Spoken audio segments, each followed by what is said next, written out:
అక్కడ మూసి సంఘం మీద కూడా ఏదైతే రేవంత్ రెడ్డి గారు పాదయాత్రగా వచ్చి మూసి ప్రక్షాళన చేస్తాను వచ్చిండో అక్కడికి కూడా భీమలింగేశ్వర స్వామి మరి అక్కడ కూడా దర్శనం చేసుకున్నాం. చాలా మంది వచ్చిండ్రు. అక్కడ జనం చాలా పెద్ద ఎత్తున వచ్చిండ్రు. మరి అక్కడికి వెళ్ళి అన్ని తిరుగుకుంటూ ఇక్కడికి వస్తే మీ అందరిని చూసినాకైతే మాకు ఆశ్చర్యం అనిపించింది. ఇంత పెద్ద ఎత్తున భక్తులు వచ్చిండ్రు. ఇది నిజంగా ఆ శివుని మహిమ, మరి ఆ మహాదేవుని మహిమ, ఈ మహాదేవ్పూర్ టెంపుల్ మహిమ అని చెప్పక తప్పదు. చాలా సంతోషం అనిపించింది. ఇది నిజంగా పురాతన ఆలయం, అక్కన్న మాదన్న కట్టినటువంటి ఆలయం. ఈ మహాదేవ్పూర్ ఆలయం మరి చాలా ప్రసిద్ధమైనటువంటి ఆలయం.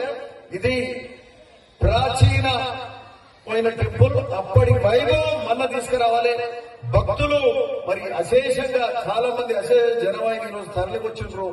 ఇక్కడ మహాదేవ్పూర్ చుట్టుముట్టు గ్రామాలే కాక భువనగిరి నియోజకవర్గం కాక ఇటు పక్క గట్కేసర్ ఆ ప్రాంతం చుట్టుముట్టు హైదరాబాద్ సైడ్ నుంచి కూడా వచ్చినందుకు మీ అందరికీ సాదరంగా ఆహ్వానిస్తున్నాం.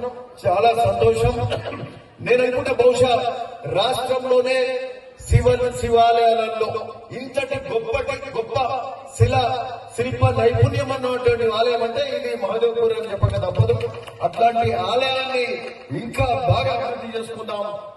ప్రసాద్ స్కీమ్ అని ఉంటుంది, కేంద్ర స్కీము. దాని కింద మరి టూరిజం గాని ప్రసాద్ స్కీమ్ కింద గాని నిధులు తీసుకొచ్చి ఆలయాన్ని ఇంకా బాగా చేసుకుందాం మరి అని చెప్తూ, ఇది ఒక సంవత్సరం వెళ్ళి చెప్తున్నాం ఈ మాట.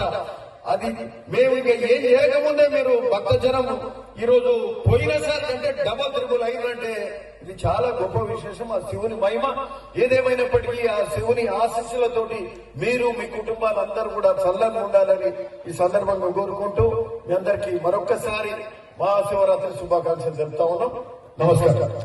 ఓం నమః శివాయ.